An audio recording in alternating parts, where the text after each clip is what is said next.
Hello and good morning to all students.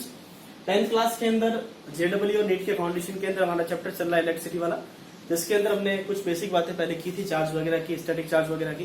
ठीक है ना। आज हम थोड़ा इलेक्ट्रिसिटी वाले पोर्शन पे आ जाते हैं, जब चार्ज मूव करता है करंट इलेक्ट्रिसिटी पे, थोड़ा सा पोर्शन आज वो कवर करते हैं। ठीक है, चलिए। तो 3-4 चीजों की आज हम मेन डिस्कस करेंगे। वो करेंगे, पहली बात तो ओम बाबा का लॉ है। ओम बाबा का लॉ जानते हो सारे, ओम्स लॉ। ये शायद हमने पहले भी किया है, थोड़ा सा देख लेते हैं एक बार फिर से, इसकी थोड़ी जरूरत पड़ेगी इसलिए कह रहा हूँ। ठीक है, ओम्स लॉ। ओम बाबा ने ये बोला कि भाई अगर किसी भी एक कंडक्टर के अंदर आप जितना ज्यादा वोल्टेज अप्लाई करते हो, कंडक्टर बोले तो वायर, ठीक है, बार बार कंडक्टर शब्द ही बोला जाएगा, क्यों? क्योंकि हमारा काम उससे, ठीक है। कंडक्टर मतलब किसी भी तरह का वायर, आप ये समझा करें, जिसके अंदर करंट फ्लो करने जा सके, और इंसुलेटर मतलब जिसके अंदर करंट फ्लो नहीं होती। ठीक है, चलिए। अब ओम्स लॉ क्या कहता है, किसी एक वायर के अंदर जितना ज्यादा वोल्टेज अप्लाई किया जाता है ना, उसके अंदर करंट भी उतनी ज्यादा फ्लो होती है, या उसके रेशियो के अंदर फ्लो होती है, प्रोपोर्शनल के अंदर। हम क्या करंट, ओम्स का लॉ क्या कहता है कि V जो होता है, वोल्टेज जितना ज्यादा अप्लाई करोगे वो करंट के प्रोपोर्शनल होता है, मतलब जितनी ज्यादा आपने वायर को वोल्टेज दिया है उतनी ही उसके अंदर करंट फ्लो होती है। ठीक है, फिर उन्होंने प्रोपोर्शनलिटी के साइन को हटाया, तो उन्होंने क्या किया, V/R का रेशियो दिया। तो उन्होंने ये बोला कि भाई V/I का रेशियो, अब आपने हमने किया क्या, दोनों साइड देखी, कुल मिला किस तरह प्रोसीजर, किस तरह से स्टैंडर्ड प्रोसीजर है कि आप दोनों साइड में I का डिवाइड करते हो। आपने इस साइड पे I का डिवाइड किया, इस साइड पे I का डिवाइड किया, तो V/I is proportional to something constant. भाई वन आप बोलोगे तो कांस्टेंट बोलोगे, सो V/I का रेशियो जो आता है वो क्या आता है, कांस्टेंट आता है। ठीक है, सो V/I का ratio is equal to constant. बहुत ही ज्यादा इंपॉर्टेंट चीज बेटा, आप सोचिए कि इलेक्ट्रिसिटी जो है ना, इलेक्ट्रिकल इंजीनियरिंग की जो ब्रांच है बेटा, वो यहीं से स्टार्ट होती है। सबसे पहला और सबसे बेसिक लॉ है। ठीक है, आप धीरे धीरे आगे और भी लॉ पढ़ेंगे, लेकिन सबसे बेसिक लॉ यहाँ से स्टार्ट होता है।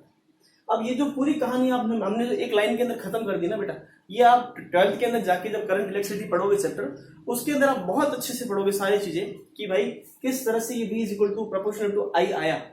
ठीक है ना, प्रोपोर्शनलिटी का साइन कहां से आया, और उसके बाद ये कांस्टेंट कैसे बना, और इस कांस्टेंट को क्या नाम दिया गया। हम सिर्फ बेसिक ओवरव्यू की बात करते हैं जो आपके क्वेश्चन तक आते हैं। ठीक है ना, उतना डिटेल हम नहीं जा सकते, क्यों? क्योंकि वो आपके सिलेबस की चीज नहीं। और इस कांस्टेंट को भाई ओम जी ने नाम दिया, वो नाम दिया रेजिस्टेंस। क्या बोलते हैं, रेजिस्टेंस। अब ये रेजिस्टेंस क्या चीज है, तो आप बोलिए कि किसी भी जगह पे हर्डल जो होता है ना, किसी भी पाथ के अंदर हर्डल होते हैं, ऑब्स्टिकल्स, उसको कहते हैं रेजिस्टेंस। जिस रोड पे जितने ज्यादा ऑब्स्टिकल होंगे, आप सोचिए कि उस रोड पे आप उतनी कम स्पीड से जा पाएंगे बेटा। ठीक है कि नहीं, कि किसी रोड के ऊपर किसी तरह के ऑब्स्टिकल्स नहीं है तो आप आराम से जा पाएंगे। रेजिस्टेंस का मतलब होता है कि वो चार्ज को फ्लो नहीं होने देता। आज बहुत अच्छे से समझ लेते हैं, ये चीज जो है वो है रेजिस्टेंस।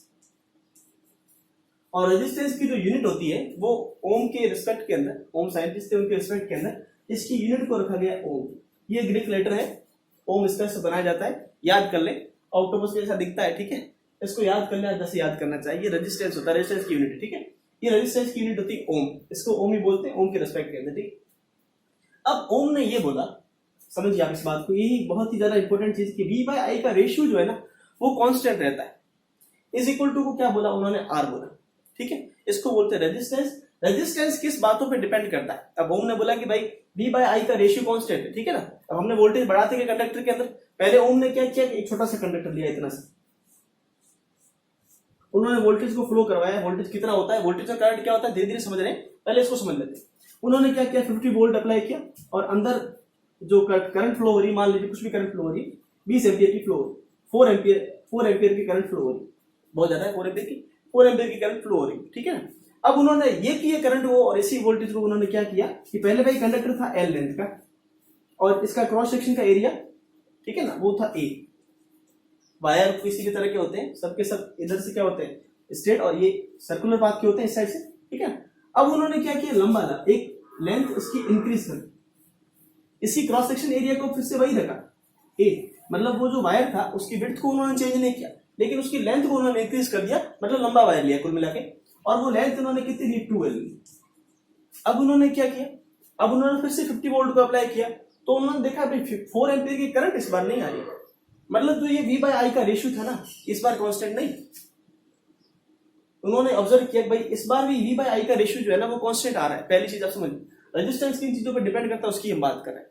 तो उन्होंने देखा भाई V/I का रेशियो तो कांस्टेंट आ रहा है, लेकिन रेजिस्टेंस जो है ना वो चेंज हो जा रहा है। जब ये रेशियो कांस्टेंट आता है तब ये चेंज कैसे होता है, तो उन्होंने वहां से कुछ चीजें कंक्लूजन निकाली कि भाई रेजिस्टेंस जो होता है ना किसी भी चीज का, किसी भी कंडक्टर या वायर का, वो कुछ चीजों पे डिपेंड करता है, ठीक है। वही सीधी हम बात करते हैं कि रेजिस्टेंस, आप नोट कर लें, हम टॉपिक ये लगाते हैं सीधा।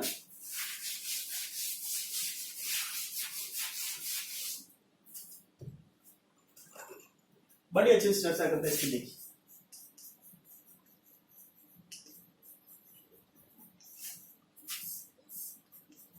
अभी तो हम सिर्फ ये चैप्टर पढ़ रहे हैं 10th के अंदर इलेक्ट्रिसिटी का चैप्टर, जिसका हम बहुत बेसिक जो है 12th वाला पोर्शन अभी ले रहे हैं, ठीक है ना। आगे जब आप जाओगे तो 6 महीने का आपका पूरा पोर्शन जो है वो यही सारा कुछ चलेगा। इलेक्ट्रोस्टैटिक मतलब जो चार्ज आप जब आपने रेस्ट पे रखा, ठीक है ना, और उसकी स्टडी करते हैं, तो जब हम किसी भी चार्ज की स्टडी करते हैं उसको इलेक्ट्रोमैग्नेटिज्म कहते हैं। जब चार्ज रेस्ट पे उसकी स्टडी करते हैं उसको इलेक्ट्रोस्टैटिक कहते हैं। और फिर करंट इलेक्ट्रिसिटी का चैप्टर आएगा जब आप करंट को मूव, सॉरी चार्ज को मूव करवा रहे हो, ठीक है ना। उसमें आपके बहुत सारे चैप्टर आएंगे 12th में जाके। इलेक्ट्रिसिटी का खुद का चैप्टर है, करंट इलेक्ट्रिसिटी का। उसके बाद करंट जो होती है आपने पढ़ी पहले से, डीसी और एसी दो तरह की होती है, तो डीसी को तो हम करंट इलेक्ट्रिसिटी के अंदर कवर कर लेंगे, लेकिन एसी का पूरा अलग से चैप्टर आएगा, ठीक है ना। उसके बाद इलेक्ट्रोस्टैटिक के तो 2 पार्ट है, तो बहुत सारे इस तरह से चैप्टर करके काफी आपका 6 महीने का आधा पोर्शन जो 12th का है, 6-7 महीने का, वो उसी में निकलेगा, ठीक है। लेकिन हम तो उसका बहुत 1% आप मानिए कि उसका हम 1% ही पढ़ रहे हैं 10th के अंदर। चाहे वो कॉम्पिटिशन के लिए भी जा रहे हैं ना, फिर भी उसमें उतना ही पूछते हैं, ज्यादा बहुत ज्यादा वाइड हमको नहीं पूछा जाता, ठीक है। रेजिस्टेंस की बात करें, सबसे पहली बात करें तो ये किसी भी एक कंडक्टर की प्रॉपर्टी है, किसी भी एक कंडक्टर की प्रॉपर्टी है जिससे कि वो करंट को अपोज करता है, ठीक है। उससे वो किसी वायर की ऐसी प्रॉपर्टी जिससे वो करंट को अपोज करता है। करंट क्या चीज है? Rate of flow of charge, मतलब चार्ज फ्लो हो रहा है ना, भाई इलेक्ट्रॉन दौड़ रहे हैं कंडक्टर के अंदर। समझाऊंगा कि कितने इलेक्ट्रॉन होते हैं, ठीक है ना। तो इलेक्ट्रॉन दौड़ रहे हैं फटाफट से, लेकिन उसके अंदर कौन सा कंडक्टर है, किस मटेरियल का कंडक्टर लिया है आपने, या कैसा कंडक्टर लिया है, लेंथ कितनी है, एरिया कितना है, वो सब किस पे डिपेंड करता है, वो सारी चीजों की बात करते हैं, ठीक है। तो रेजिस्टेंस उन्होंने बोला कि भाई उन्होंने कुछ ऑब्जर्वेशन की लेंथ के साथ में पहले, तो उन्होंने ऐसी चीज ऑब्जर्व की कि जैसे जैसे हम कंडक्टर की मतलब वायर की लेंथ को इंक्रीज कर रहे हैं ना, वैसे वैसे रेजिस्टेंस भी क्या हो रहा है, इंक्रीज हो रहा है। तो अगर कोई चीज किसी दूसरे के इंक्रीज करने पे इंक्रीज हो रही है और किसी दूसरे की डिक्रीज करने पे डिक्रीज हो रही है, तो दोनों के बीच रिलेशन कैसा है, प्रोपोर्शनलिटी का साइन। मतलब कि अगर आपने लेंथ को इंक्रीज किया, किसी वायर की लेंथ को इंक्रीज किया, तो रेजिस्टेंस बढ़ जा रहा है। सबसे पहली बात ये समझे कि रेजिस्टेंस जो है ना वो कोई अच्छा ही नहीं है, बुरा ही। भाई आप समझे कि आपको जाना है सीधे रोड पे, ठीक है ना।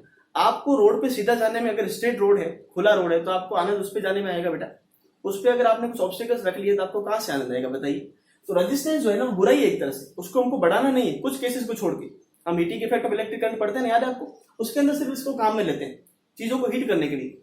रेजिस्टेंस किस चीज का ज्यादा होगा, मतलब क्या कि हीट ज्यादा डेवलप होगी बेटा, समझ रहे बात, हीट ज्यादा देगा, ठीक है। तो उन्होंने क्या बोला कि रेजिस्टेंस अगर लेंथ ज्यादा है, भाई अगर लेंथ ज्यादा है तो उन्होंने बोला रेजिस्टेंस क्या होगा, बढ़ जाता है, या अगर लेंथ कम करेंगे तो रेजिस्टेंस डिक्रीज हो जाएगा, ठीक है। फिर उन्होंने क्रॉस सेक्शन का जो एरिया था उसके साथ एक्सपेरिमेंट किए, कभी क्रॉस सेक्शन के एरिया को वाइड रखा, कभी उसको नैरो रखा। तो उन्होंने देखा कि क्रॉस सेक्शन एरिया जो है ना उस पर इनवर्सली का साइन, मतलब कि क्रॉस सेक्शन एरिया को हम अगर बढ़ा दे रहे हैं, सीधी सीधी बात आप समझिए कि रोड जितना वाइड होगा आपको ट्रैफिक उतना कम मिलेगा, और जितना रोड छोटा होगा उतना आपको, जितनी उसकी विड्थ छोटी होगी उतना आपको ट्रैफिक ज्यादा मिलेगा। तो वही उन्होंने बोला कि जितना एक कंडक्टर का एरिया ज्यादा होता है, मतलब क्रॉस सेक्शन का एरिया ज्यादा होता है, उतना ही कंडक्टर का रेजिस्टेंस जो होता है वो कम होता है, सीधी बात। और उन्होंने बोला कि अगर कंडक्टर की क्रॉस सेक्शन एरिया को कम कर दिया जाए, नैरो कर दिया जाए, तो रेजिस्टेंस जो है वो साइमल्टेनियसली बढ़ जाएगा। बात समझ में आ गई। तो दो कंक्लूजन उन्होंने ऐसे निकाले, ठीक है। ये इसको, सॉरी इक्वेशन ये फर्स्ट है और ये इक्वेशन सेकंड है, दोनों को मिला लिया बाबा ने। उन्होंने क्या बोला कि आर जो है वो प्रोपोर्शनल है L/A के, लेंथ के प्रोपोर्शनल होता है, एरिया के इनवर्सली प्रोपोर्शनल होता है। अब ये प्रोपोर्शनल का साइन है ना बेटा, ये तो हटेगा, आया है दुनिया में, तो ये हटेगा कैसे, ये अपने साथ में एक कांस्टेंट लेके आता है, एक बराबर लेके आता है, ठीक है। इस कांस्टेंट को उन्होंने नाम दिया रो। रो नाम नहीं दिया है, रो तो रेजिस्टिविटी है, लेकिन ये भी ग्रीक लेटर, इसका नाम होता है रो, RHO। लिख लेता हूं यहाँ पर, इसको बोलते हैं RHO, ग्रीक लेटर है, नाम है, हम इसमें कुछ नहीं कर सकते। इस तरह से उसका नाम ओम था, ठीक है ना। तो ये रो है L/A। अब उन्होंने बोला कि resistance of a conductor depends on 3 quantity. कौन कौन सी है, इसको बोला, ये रो जो है ना इसको बोलते हैं रेजिस्टिविटी। उन्होंने एक नया कांस्टेंट डिराइव किया, इसको उन्होंने बोला रेजिस्टिविटी। अब ये क्या चीज है सर, रेजिस्टिविटी और रेजिस्टेंस के अंदर फर्क समझेंगे हम पहले। तो ये रेजिस्टिविटी लेंथ या एरिया पे है। तो किसी भी चीज का अगर फॉर्मूला आप बोले, फॉर एग्जांपल मैं सीधी सीधी बात करता हूँ, फोर्स का फॉर्मूला है मास इनटू एक्सेलरेशन। आपको पूछा जाए कि फोर्स कितनी चीजों पे डिपेंड करता है, तो सर ऑब्जेक्ट पे मास पे डिपेंड करेगा और उसका एक्सेलरेशन पे डिपेंड करेगा। इन दोनों में आपने कुछ भी छेड़खानी की तो फोर्स बदलेगा, सही कि नहीं। तो किसी भी फिजिकल क्वांटिटी का, फिजिक्स के अंदर क्या सिग्निफिकेंस है कि वो किस चीज से चेंज होगा, जो उसके फॉर्मूले में आ रही, सीधी सीधी बात। तो ये तीन चीजों से तो सीधा हमको दिख रहा है कि रेजिस्टेंस बदलेगा। एक और चीज है जो है टेम्परेचर। क्या चीज है? टेम्परेचर, रेजिस्टिविटी, लेंथ और एरिया, और फोर्थ है टेम्परेचर। टेम्परेचर आप समझिए कि उससे रेजिस्टेंस चेंज होता है, ठीक है ना। कैसे चेंज होता है आपको समझाऊंगा एग्जांपल लेके। तो resistance of a conductor depends, कितनी चीजों डिपेंड करता है? चार चीजों पे। अच्छे तरीके से याद करें, resistivity of material, length of conductor, cross section area of conductor and temperature, ठीक है। अब ये रेजिस्टिविटी क्या है? रेजिस्टिविटी किसी भी मटेरियल की एक ऐसी प्रॉपर्टी, मटेरियल की, कंडक्टर की नहीं भाई। वो कंडक्टर जिस मटेरियल से बना है ना, जैसे सिल्वर से, गोल्ड से, कॉपर से, एल्यूमिनियम से, आयरन से, उसकी प्रॉपर्टी, उस पर्टिकुलर मेटल की प्रॉपर्टी है, उस मटेरियल की प्रॉपर्टी है, एलॉय वगैरह भी हो सकता है, ठीक है ना। उस पर्टिकुलर सब्सटेंस की प्रॉपर्टी है जिससे कि वो करंट को अपोज करता है। तो रेजिस्टेंस और रेजिस्टिविटी का डिफरेंस समझे। बहुत अच्छा क्वेश्चन बोर्ड में भी आता है और एग्जाम में भी आता है कि रेजिस्टेंस और रेजिस्टिविटी का डिफरेंस लिखिए। तो रेजिस्टेंस किसी भी कंडक्टर की प्रॉपर्टी है, पूरे कंडक्टर की प्रॉपर्टी है कि वो करंट को अपोज करेगा। रेजिस्टिविटी सिर्फ उस मटेरियल की प्रॉपर्टी है जो करंट को अपोज करेगा। समझाता हूं बात को कि भाई आपने एक ही मटेरियल, जैसे आपने लिया सिल्वर, लिया सिल्वर का एक वायर लिया इतना, दूसरा वायर लिया इतना, इन दोनों के अंदर आपने करंट को फ्लो करवाया। तो मैं आपसे ये पूछना चाहता हूं, वोल्टेज को वोल्टेज दिया, करंट फ्लो कर, ठीक है ना, उन दोनों का रेशियो आएगा। अब आपको मैं कह रहा हूं कि इन दोनों के अंदर क्या क्या चीज का डिफरेंस है, दोनों वायर के अंदर भाई डायमेंशन का डिफरेंस आपको दिख रहा है। एक की लेंथ ज्यादा, एक का एरिया, एक की लेंथ कम है, ठीक है ना। ये बात समझ रहे हैं आप? एक की लेंथ ज्यादा, एक की लेंथ कम है। अब दोनों की डायमेंशन अलग अलग है, लेकिन दोनों के अंदर रेजिस्टिविटी सेम है। दोनों मटेरियल तो एक ही दिख रहे हैं आपको, चौक है ना, दोनों का मटेरियल तो एक है ना। तो रेजिस्टिविटी दोनों के लिए क्या कांस्टेंट है? बात समझ रहे हैं? तो ये रेजिस्टिविटी ऑफ मटेरियल डिपेंड्स, ये सिर्फ मटेरियल पे डिपेंड करती है। तो रेजिस्टिविटी जो है ना, ये दो चीजों पे डिपेंड करती है। पहला तो मटेरियल इटसेल्फ, और दूसरा जो है वो है टेम्परेचर। टेम्परेचर पे भी डिपेंड करता है, वो हम धीरे धीरे समझेंगे आगे, ठीक है। तो रेजिस्टेंस चार चीजों पर डिपेंड करता है, आपने नोट कर लिया। और रेजिस्टिविटी और रेजिस्टेंस के अंदर डिफरेंस क्या आपने समझ लिया। रेजिस्टेंस किसी पूरे कंडक्टर की, एक वायर की प्रॉपर्टी है जिससे कि वो करंट को अपोज करता है, करंट को फ्लो नहीं होने देता, ठीक है ना। जितना अच्छा कंडक्टर होगा, हम सब बोलते हैं सबसे अच्छा कंडक्टर गोल्ड है, सोना महंगा है। अब उसके वायर अगर हम बना दें तो आप बोलिए कि करंट, जो आपके वायर हीट होते हैं ना, जो आपको जो इलेक्ट्रिसिटी का लॉस मिलता है ना, ठीक है ना, अलग अलग फॉर्म के अंदर, हीट के फॉर्म के अंदर, वो लॉस मिनिमम होगा। क्यों मिनिमम होगा? क्योंकि वो इतना अच्छा कंडक्टर, आप ऐसे मानिए कि गोल्ड का जो वायर है ना, वो एकदम खुला हाईवे है, आप सीधा एक्सीलेटर पे पैर रखे और गाड़ी चलाए, कोई दिक्कत नहीं आपको, ठीक है ना। लेकिन बाकी उसके नीचे, उसके बाद सिल्वर आता है, सिल्वर के बाद कॉपर वगैरह आते हैं। ये जो मटेरियल्स है ना, धीरे धीरे फिर आप एल्यूमिनियम पे आएंगे, सॉरी एलॉय पे आएंगे, उसके बाद आयरन वगैरह पे आएंगे। जैसे जैसे ये मटेरियल आ रहे हैं ना, इन सारे मेटल्स की आप देखिए कि रेजिस्टेंस बढ़ता है, इनमें ट्रैफिक ज्यादा है, ठीक है ना। इनकी प्रॉपर्टी ऐसी, इनका मटेरियल ऐसा, इसमें ट्रैफिक ज्यादा है, तो आपको ऑब्स्टेकल्स मिलेंगे, तो वायर हीट होगा, हीटिंग आपको मिलेगी, तो इलेक्ट्रिसिटी का आउटपुट उतना अच्छा नहीं मिलेगा, ठीक है ना। पहले आपको, इसीलिए कॉपर के वायर सारे लगे होते हैं, क्योंकि सिल्वर और गोल्ड के बाद में सबसे अच्छी अगर किसी की कंडक्टिविटी है तो वो किसकी होती है? कॉपर की होती है, इसलिए सारे वायर कॉपर के होते हैं। कॉपर बहुत महंगा है, ठीक है। ये सारी चीजें आपको समझ आ गई, ठीक है। अब हम बात करते हैं इसके ऊपर से क्वेश्चन कैसे बनते हैं और ये चीजें क्या है। अब हमने बता दिया भाई, लेंथ और एरिया के अंदर कोई तरह की आपने छिड़काली की तो आर बदलेगा, रेजिस्टेंस चेंज होगा ऑब्जेक्ट का। लेकिन अगर आपने रो को सेम रखा है ना, कांस्टेंट रखा है, मतलब वायर एक ही रखा है ना, कंडक्टर एक ही रखा है, तो मतलब मटेरियल एक रखा है, तो उस पर कोई फर्क नहीं पड़ता, ठीक है। इसको नोट कर ले एक बार के लिए। अब देखिए आगे बात करते हैं रेजिस्टिविटी की। रेजिस्टिविटी की नाम होता है रो, बोलते हैं इसको, रेजिस्टिविटी को कहते हैं। इसकी यूनिट होती है इसका यूनिट निकालनी है आपको, तो हम निकाल लेंगे। देखिए रो का फॉर्मूला बना लीजिए, R into A divide by L, L, ठीक है। यूनिट देखते हैं, R की यूनिट होती है ओम, इसकी यूनिट होती है मीटर स्क्वायर, और इसकी यूनिट है मीटर। मीटर से मीटर गया तो यूनिट क्या आएगी? Ohm into metre. तो रेजिस्टिविटी की यूनिट क्या होती है? ओम इंटू मीटर, ठीक है। नोट कर लीजिए इसको एक बार। अब हम आगे चलते हैं, बता देखिए आगे बढ़ने से पहले हम वोल्टेज और करंट को भी यहीं पे काम खत्म करने से इनका देखिए किस तरह से चीजें। अब मैं आपको जो बात पूछना चाहता हूं वो ये पूछना चाहता हूं बेटा जी कि R इज इक्वल टू होता है RV बाय I, क्या कहते हो? सही बात। दूसरा R का फॉर्मूला है रो L बाय A, ठीक बात। ये रेजिस्टेंस के दो फॉर्मूले हैं। सर कौन सा कब काम में लेना है? जब आपको जिसकी रिक्वायरमेंट है। अगर वोल्टेज और करंट के अंदर खेल रहा है तो ये काम में ले, अगर बाकी चीजें पूछी डायमेंशन वगैरह तो ये फॉर्मूला काम में ले, इसमें तो कोई दिक्कत नहीं।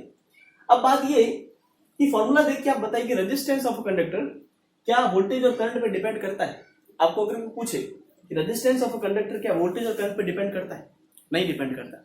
किसी भी वायर का के अंदर जो रेजिस्टेंस है वो वोल्टेज या फिर करंट पे डिपेंड नहीं करता। तो सर ये तो फॉर्मूले में डायरेक्टली दिख रहा है कि भाई वी भी आ रहा है, आई भी आ रहा है। मतलब आपने वी को चेंज किया तो क्या रेशियो बदलेगा, या फिर आपने आई को चेंज किया तो क्या रेशियो बदलेगा? बिल्कुल नहीं बदलेगा। मैंने आपको पहली बात बोली थी, सबसे इंपॉर्टेंट फॉर्मूला वो ये, आप इसको हमेशा यही पढ़ा करें कि v by I is equal to constant. बेटा जी v by I is equal to constant, आप इसको इस तरह बिल्कुल नहीं पढ़े कि v by I is equal to R होता है। ये तो फॉर्मूले की बात है, ये तो खेल है। मेन जो चीज है ना वो ये है कि v बाय आई का रेशियो जो होता है कॉन्स्टेंट होता है। मतलब अगर आपने वोल्टेज के अंदर वोल्टेज को सपोज आपने इंक्रीज कर दिया, तो आप ऐसे समझिए कि आपको कोई चीज का रेशियो कांस्टेंट रखना है। फॉर एग्जांपल जो लेते हैं, मैं आपको बोलता हूँ कि 5/10। अब 5/10 क्या होता है बेटा? 2 होता है। 2/1 बोलते हो? अरे बेटा 2/1 होता है, ठीक है ना। अच्छा, अब मैं आपको अगर बोलूं कि आपने अगर इसको इंक्रीज किया, ठीक है ना, इसको आपने अगर 2 से इंक्रीज कर दिया तो ये कितना हो रहा है? ये कितना होगा? 20, ठीक है ना। अब आपको रेशियो हमेशा 2 ही रखना है, 2/1 ही रखना है।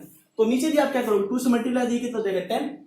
तो मैं ये कहना चाहता हूं कि 20/10 सही, 10/5 सही, 8/4 सही। ये सारे अलग अलग चीजें हैं, ठीक है ना। ये वोल्टेज, ये करंट, ये वोल्टेज, ये करंट, ये वोल्टेज, ये करंट, लेकिन ये सारे, इन सभी का कहने का भावार्थ क्या है?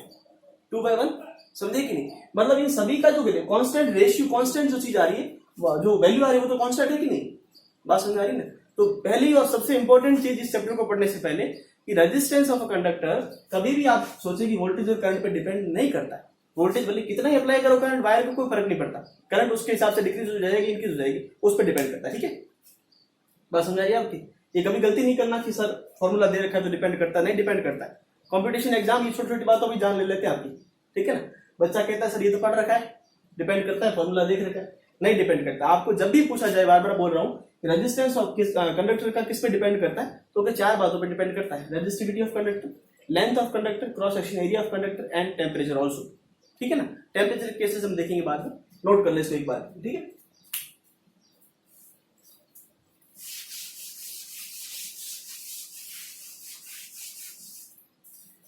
अब जी बात करते हैं आगे कुछ टॉपिक, वो है पहला फेवरेट टॉपिक मेरा ले लेते हैं, वो लेते हैं आई। करंट पहले ले, वोल्टेज पहले, वोल्टेज पहले लेते हैं। सब आपने पढ़ रखा है, ठीक है ना। और मुझे पूरी तरह से उम्मीद है कि आपको कुछ याद नहीं है, ठीक। तो रिवीजन आप फिर से भी कर लें और अच्छे तरीके से करें। वोल्टेज की बात करें। अब वोल्टेज क्या है? पहली बात, वोल्टेज साइंटिस्ट का नाम है, ठीक है। अब वोल्टेज को कैसे डिफाइंड किया, ये मैंने वैसे वर्ड गलत लिखा है, वोल्टेज नहीं, पोटेंशियल डिफरेंस। क्या है? Potential difference. अभी पोटेंशियल डिफरेंस क्या आपको मैं समझाता हूं। घर में पानी की टंकी लगी होती, देखिए आपने पानी की टंकी सभी घर में लगी होती। तो पानी की टंकी जैसे आप इसका ये घर है, ठीक है। पानी की टंकी बेटा यहाँ पे रखी होती कुछ इस तरह से, सही बात। अब ये पानी की टंकी, नल वगैरह यहाँ पे लगे होते हैं इस तरह से, ये नल लगा हुआ है यहाँ पर, ठीक है। अब यहाँ पानी की टंकी लगी है और यहाँ नल से पानी इस तरह से होता हुआ यहाँ से सप्लाई और पानी आता है नीचे, ठीक बात। आप बोलते हैं पानी आ जाता है। तो ये जो आपको डिफरेंस दिख रहा है, इसी को कहते हैं पोटेंशियल डिफरेंस। अब आप ऐसे समझिए कि मैं आपको समझाऊं कि पोटेंशियल वर्ड आपने पहले कहीं पढ़ा है 9th क्लास के अंदर, पोटेंशियल एनर्जी। मतलब अगर एक चीज को आप हाइट पे लेके जाओ ना, या किसी दो चीजों के बीच में हाइट का डिफरेंस जब भी आता है ना, तो आप बोलते हैं कि वो चीज क्या है? पोटेंशियल है। वो वहां पर क्या है? पोटेंशियल एनर्जी नाम की कुछ चीज है, पोटेंशियल है, ठीक है ना। तो ये चीज पोटेंशियल कहलाती है, ठीक है। अब इसमें पोटेंशियल डिफरेंस क्या होता है? इन दोनों के बीच जब कोई डिफरेंस आता है ना, इसी डिफरेंस से ये करंट, ये पानी फ्लो कर रहा है। भाई ये जो हाइट का डिफरेंस है ना, इसकी हाइट ये है और इसकी हाइट ये H1, ये H2, ये दोनों हाइट का जो डिफरेंस है ना बेटा, ये हाइट का डिफरेंस वाटर को नीचे फ्लो करवा रहा है, इसको वाटर करंट भी कहते हैं। इस पोटेंशियल का डिफरेंस ही क्या कर रहा है? करंट फ्लो करवा रहा है, समझिए बात। अब पोटेंशियल डिफरेंस कैसे होता है सर? पोटेंशियल डिफरेंस, यही पोटेंशियल डिफरेंस, ये वाटर करंट है ना, ऐसे कैसे इलेक्ट्रिक करंट भी होती है। जब भी कहीं पर किसी दो जगह पर आप ऐसे बोले कि वोल्टेज का डिफरेंस मिलता है, ठीक है ना, एक जगह पे ज्यादा वोल्टेज, एक जगह कम वोल्टेज है, तो एक जगह से ज्यादा वाले से कम की ओर वो चीज फ्लो करती है, ठीक है। कैसे आप समझिए, चलिए देखते हैं। पहले तो पोटेंशियल डिफरेंस की मैं आपको बेसिक डेफिनेशन देता हूं कि क्या होता है पोटेंशियल डिफरेंस। पोटेंशियल डिफरेंस को अगर आप कन्वेंशनल लैंग्वेज बात करें कैसे कहते हैं कि एक पॉइंट है ए, एक पॉइंट है बी।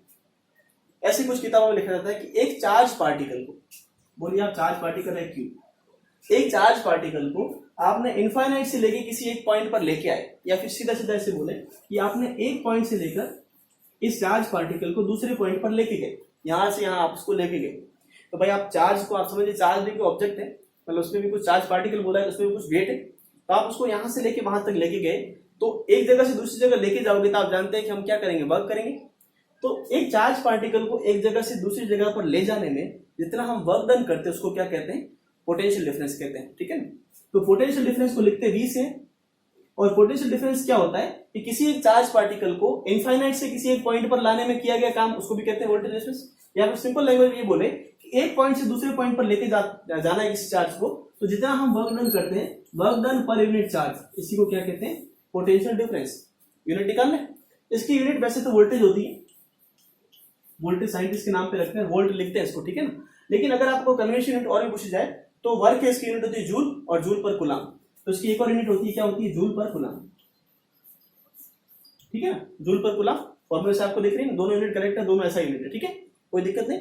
चलिए अब समझ गए ना बात को, एक चार्ज को किसी एक जगह से दूसरी जगह पर ले जाने में किया गया वर्क डन क्या होगा, उसको क्या बोलते हैं, वोल्टेज। अब मैं आपको समझाता हूँ किस तरह से बेटा। कल हमने एक बॉडी वाला एग्जांपल लिया ना कि दो बॉडी है, बॉडी ए और बी, ठीक है। अब मैंने बोला आपको कि भाई ये दोनों बॉडी जब इलेक्ट्रिकली न्यूट्रल है, मतलब कि इसके अंदर अभी कोई पोटेंशियल, इसके अंदर अभी आपको बोलो इसके ऊपर चार्ज कितना, नेट जीरो, इसके ऊपर भी चार्ज कितना है, जीरो। एक आइसोलेटेड कंडक्टर या वायर या बॉडी के ऊपर चार्ज कितना होता है, जीरो होता है। अब क्या होगा, आपने क्या किया, आपने इसमें से आपने सोची कि आपने 20 इलेक्ट्रॉन लेके 20 इलेक्ट्रॉन्स आपने इसमें से इसमें ट्रांसफर कर दिए। अब फिर से पूछता हूं कि आपने 20 इलेक्ट्रॉन इससे इसमें ट्रांसफर किए, तो कौन सा पॉजिटिव बनेगा, कौन सा नेगेटिव बनेगा। जहां इलेक्ट्रॉन ज्यादा हो गए वो कैसा हो जाएगा, नेगेटिव। तो अब ये वाली बॉडी कैसी बिहेव करने लगेगी, नेगेटिव की तरफ, ठीक है ना। और ये वाली बॉडी कैसी बिहेव करने के लगेगी, पॉजिटिव की तरफ। इसके पास एक्सेस ऑफ इलेक्ट्रॉन है, इसके पास एक्सेस मतलब इलेक्ट्रॉन नहीं है, इलेक्ट्रॉन कम है, ठीक है ना। पॉजिटिव नेगेटिव यही शो करता है कि कहां इलेक्ट्रॉन ज्यादा है, कहां इलेक्ट्रॉन कम है। मूव कौन करता है, इलेक्ट्रॉन करता है। अब आप सोचिए कि आपने 20 इलेक्ट्रॉन को यहां से यहां मूव करवाया, ठीक है ना, तो आपने कुछ वर्क डन किया होगा, काम किया होगा। अब ये यहां से यहां मूव करवा रहे ना, तो चार्ज को जब हम मूव करवाते हैं किसी एक रेट से, उसी को क्या कहते हैं, करंट कहते हैं। तो इसके अंदर अचानक से क्या होगा, एक वोल्टेज, एक आप बोलेंगे करंट फ्लो हो जाएगा, समझेंगे, इसी को करंट वोल्ट। जैसे आप इलेक्ट्रॉन को मूव करवाओगे वो करंट ही है और कुछ नहीं। चार्ज मूव करेगा वो करंट ही बनेगा, इलेक्ट्रॉन मूव करेगा वो करंट ही बनेगा। तो यहां से यहां आपने इसको जैसे ही फ्लो करवाया तो ये क्या बनेगी, करंट बनेगी। अब देखिए यहां पर वोल्टेज अलग है, यहां पर वोल्टेज अलग है, इस केस के अंदर बात समझ रहे हैं। इसी को पोटेंशियल डिफरेंस आप कहते हैं, वर्क डन अपॉन टाइम, इसको हम लिखते हैं, सॉरी क्यू हम लिखते हैं, याद रखना W/T मत कर देना, W/Q होता है, ठीक है। नोट करें इसको एक बार से, और आगे बात करते हैं इसकी।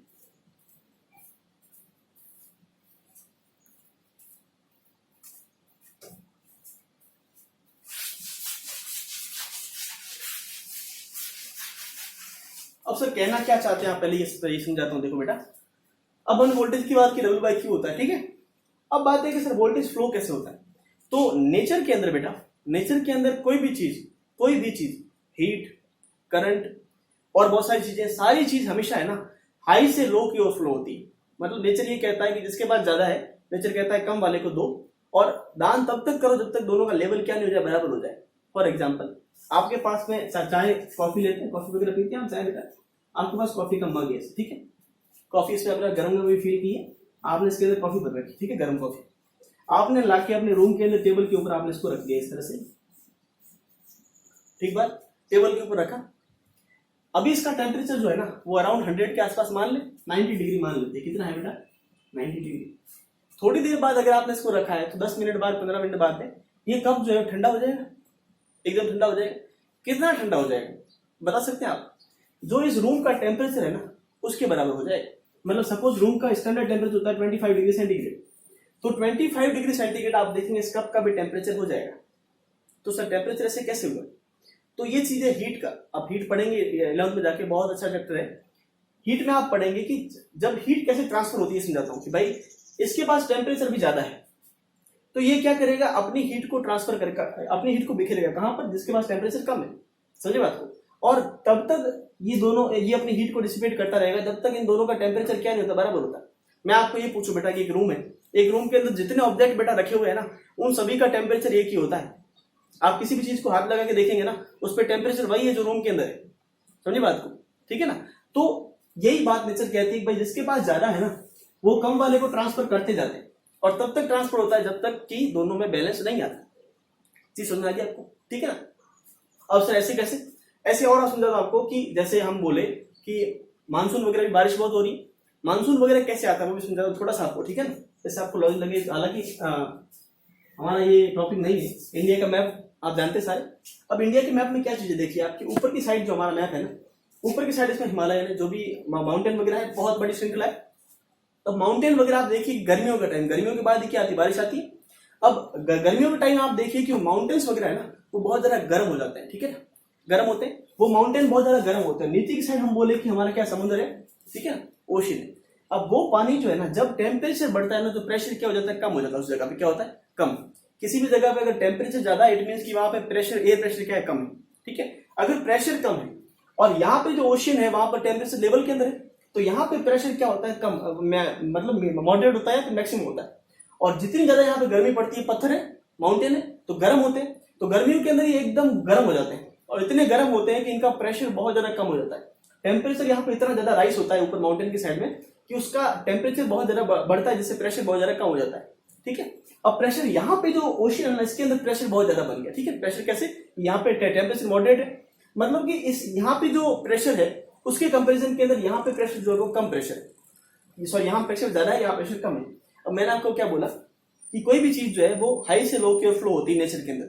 तो नेचर क्या करता है, इससे बादल वगैरह जो यहाँ पे बने ओशन के ऊपर, ये सारे बादल जो है ना, इनका इंटेंशन सारा इस साइड जाता है, और ये इस तरह से फ्लो होते हैं पूरे हमारे इंडिया के ऊपर करते हुए कि जिससे बारिश आती है। अब ये जा कहाँ रहे हैं, वहां पे जा रहे हैं जहां पर प्रेशर कम है। क्यों, क्योंकि नेचर ने बोला है इनको भाई दोनों में बैलेंस बनाए रखो, समझे ना बात को। और बारिश तब तक करते हैं जब तक कि ये ठंडे नहीं हो जाते।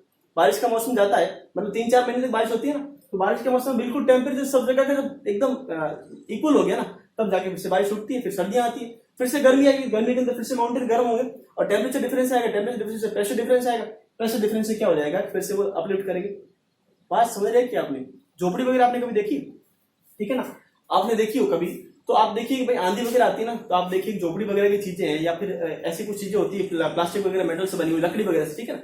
अब उसमें कोई ऐसा लकड़ी का रूम बना हुआ है, बहुत ज्यादा आंधी आ रही, तो अगर आपने गेट वगैरह खुला रखा है, सपोज आपने एक गेट खुला रखा है, ठीक है ना, एक गेट खुला रखा है और बाकी एक विंडो आपने खुला नहीं रखा है, सिर्फ रूम है, उसके अंदर लकड़ी का बना हुआ है, उसका ऊपर का रूफ जो भी लकड़ी का है, और आपको बहुत ज्यादा आंधी आ रही है ना, तो एयर जो है वो अंदर आएगी, ठीक है। एयर अंदर आई तो अब एयर को जाने के लिए रास्ता चाहिए, उसको रास्ता मिल नहीं रहा है, और अंदर की साइड प्रेशर क्या होता है, एयर का बहुत ज्यादा बढ़ जाता है, ठीक है। तो एयर अपने प्रेशर को रिलीज करने के लिए या फिर अपने पाथ के लिए ऊपर से उसको रास्ता नहीं मिलता, वापस में जिस रास्ते से उससे वापस नहीं जाए, तो वो ऊपर से तोड़ के, आप समझिए छपरे आपने देखे उड़ते हुए कभी, ठीक है ना, बारिश के मौसम में, आंधी के मौसम, वो उसी तरह से उड़ के निकल जाते हैं। तो नेचर कुल मिला के मैं समझा रहा हूँ कि नेचर के अंदर कोई भी चीज हमेशा हाई से लो की फ्लो होती है, हीट हो, प्रेशर हो, वोल्टेज हो, कुछ भी हो, ठीक है ना। फॉर एग्जाम्पल हमारा काम की चीज वो ये, सपोज ये कंडक्टर, इसके अंदर यहाँ पे वोल्टेज, अभी पॉइंट है, 2 पॉइंट, यहाँ पे वोल्टेज सपोज है 20 वोल्टेज, ठीक है ना, और यहाँ पे वोल्टेज है 15 वोल्ट। अब सोचिए वोल्टेज कहाँ पे जा रहा है, यहाँ पे जा रहा है ना, तो करंट जो फ्लो करेगी सीधी सी बात है वैसे फ्लो करेगी। इन दोनों के बीच में अगर आपने वायर लगा दिया, 2 पॉइंट है, एक पॉइंट पे वोल्टेज जो आ रहा है वो कितना है, 20 वोल्ट का, एक पे आ रहा है 15 वोल्ट का, तो अगर इन दोनों के बीच में वायर कनेक्ट किया ना, तो करंट की डायरेक्शन क्या होगी, इस तरह से करंट फ्लो करेगा, आई ज्यादा वोल्टेज से कम वोल्टेज की होगी। समझ में आ रहा है कुछ, ठीक है ना। बाकी की बातें कल करेंगे और अच्छे से, कल को कल एक्सप्लेन करेंगे और कुछ क्वेश्चंस भी करेंगे इसके, ठीक। Thank you.